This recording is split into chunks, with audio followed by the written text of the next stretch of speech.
Okay, so we're diving into some seriously spooky stories today. You know those infamous hauntings, the ones that have inspired like countless books and movies. But we're not just here to rehash the legends. We're going deeper. We're looking at the history, the psychology behind them, all the things that make these stories, stick with us. Absolutely. What I find fascinating is how these hauntings, whether they're true or not, they kind of act like a funhouse mirror, reflecting back our deepest fears and desires. It's funny you should say that. When I was reading through that excerpt you sent me, that haunting true stories behind famous supernatural events, it really struck me how these hauntings are tied to very real human tragedies. Like take the Amityville horror, for example. Oh, yeah. Just the name sends chills down your spine. Yeah. But it's not just the murders, it's that lingering sense of unease. Yeah. That's what makes it compelling. Right. And the timeline of the Amityville case has always kind of raised eyebrows. Yeah. I mean, the Lutz family moved in only a year after the DeFeo murders. You got to wonder who in their right mind would move into a house with that kind of history so quickly. It almost feels like they were like setting the stage for a haunting. It's definitely suspicious. Think about it. Hmm. The 3:15 a.m. wake-up call, the green slime, these are horror movie tropes. Almost too cliche to be true, right?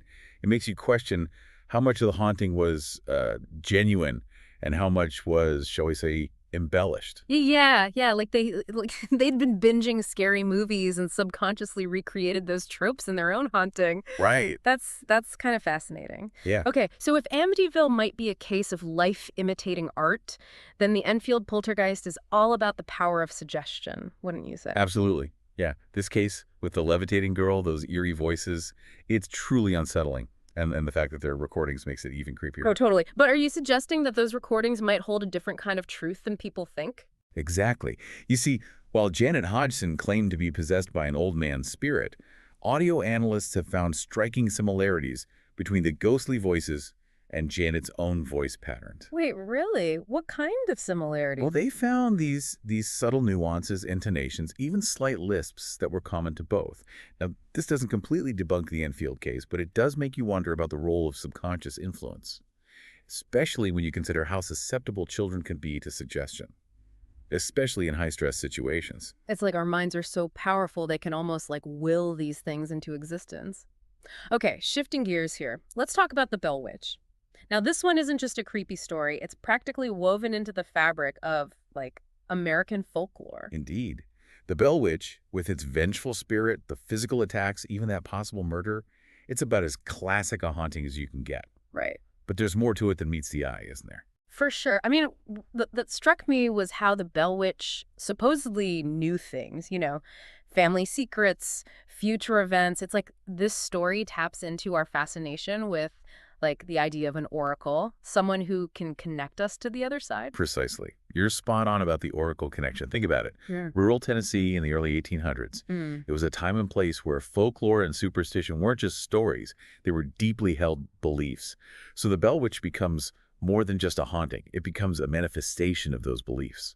It makes you wonder, like, what did those communities actually believe they were witnessing? Was it a supernatural entity or a collective fear given shape? It's a question we may never be able to answer definitively, but that's what makes it so compelling, right? Yeah. It's the mystery that keeps us coming back for more. Speaking of mysteries, let's talk about one of the most visually arresting hauntings, the Brown Lady of Raynham Hall. Now, I'm a bit of a skeptic, so my first thought when I saw that photo, the ghostly figure on the stairs, was double exposure. But I have to admit, it's a chilling image. It really is. Yeah. And it's even more intriguing when you consider the history of Raynham Hall itself. Yeah. The story of Lady Dorothy Walpole, rumored to have been imprisoned by her jealous husband. It adds a whole other layer to the haunting, right? So the photograph becomes a sort of Rorschach test, our minds connecting the dots between the image and the tragic history. It's almost as if the story creates the ghost, not the other way around. You hit the nail on the head.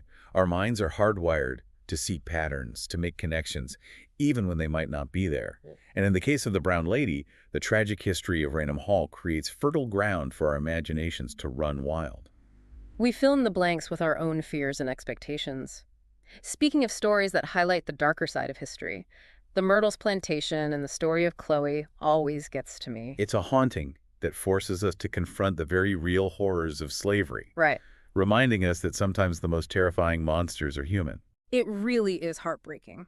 Chloe, a slave punished for eavesdropping, seeking revenge for the cruelty she endured. It's a story that stays with you long after you've heard it. But you're right. It's so important to approach these stories with sensitivity and a deep respect for the history behind them. Would you say that Chloe's story, if true, speaks more to injustice than an actual haunting? Absolutely. The tragedy in this case isn't about a ghost or a haunting. It's about the enduring legacy of slavery and the very real pain inflicted on human beings. It's a reminder to view these tales with a critical and compassionate eye, always aware of the historical context in which they arise. You know, that's a really important point. It's so easy to get caught up in the spooky thrills that we forget about the human stories at the heart of these hauntings. Stories like that of Sarah Winchester and her creation, the Winchester Mystery House. Ah, yes, the Winchester Mystery House, a place where architecture becomes a reflection of the human psyche. It's like she built a physical manifestation of her anxieties. Rooms leading nowhere, doors that open onto walls. It's bizarrely captivating, isn't it? Absolutely. Right. But what if, instead of seeing it as a haunted house built to appease spirits, we saw it as a monument to grief, guilt, and the desperate need to find order in chaos? You know, that's a really interesting take. So are you saying that the Winchester Mystery House is less about ghosts and more about Sarah Winchester trying to build her way out of her own personal labyrinth? Precisely. The Winchester Mystery House is a physical manifestation of a complex internal struggle. We can see it as a monument to grief, guilt, and the desperate need to find order in chaos. It's almost as if she was trying to build her way out of her own personal labyrinth. Exactly. And that's what makes these stories so compelling, don't you think? They offer this glimpse into the human psyche, Yeah. into those deep-seated fears, desires, Right. and the ways we try to make sense of a world that can often feel so chaotic and unpredictable. It's like we're drawn to the unexplained because it gives us this blank canvas to project our anxieties and wonder onto something, bigger than ourselves. Yes. Yes. And think about how these stories evolve over time. Oh, yeah. Each retelling, shaped by cultural anxieties, individual interpretations, it adds another layer. Right. It's like a giant game of telephone where the story changes a little bit with each whisper. Okay, that's a really cool way to think about it. Speaking of whispers, let's talk about some of the common themes we see popping up in these hauntings. What do you think they say about us as humans, I mean? Well, one theme that always sends shivers down my spine is the idea of unfinished business.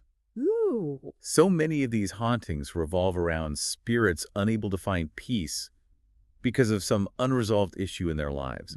It plays on our very human fear of leaving things unsaid or undone, doesn't it? Totally. Like the brown lady forever wandering the halls of Raynham Hall or Chloe seeking retribution. It's like the ultimate what-if scenario, Right. and it's terrifying. And it makes you wonder, what constitutes unfinished business for a spirit? What are we so afraid of leaving behind? It's different for everyone, right? You've got that right. It's deeply personal. Yeah. Okay, so unfinished business is one theme. What else is hiding in the shadows of these stories? Well, I think it's impossible to ignore the theme of fear of the unknown. So many of these hauntings involve phenomena that just completely defy rational explanation. Like the mysterious voices in the Enfield case. Right. Or the Bell Witch predicting the future. Things we just can't explain. Exactly. These That's it. stories tap into that primal fear, Yeah. the things that we can't control or understand, lurking in the shadows of our perception. And think about the locations themselves. Okay. These hauntings often seem drawn to places with these dark and storied pasts. Okay. Yeah, you're right. Plantations, battlefields, former prisons. It's like these places become magnets for paranormal activity. Is it possible that the very walls have absorbed the trauma, the violence, and it somehow, bleeds through? It's a compelling theory, right? Yeah. These locations become tangible reminders of those darker chapters in human history.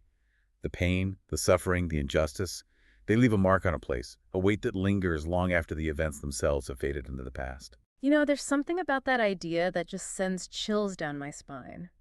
It's almost as if the past isn't really past. It's still present in these haunted spaces, whispering its secrets to those who are willing to listen. And it's through these stories, through exploring these hauntings, that we gain a deeper understanding not just of our fears and anxieties, but also of our shared humanity.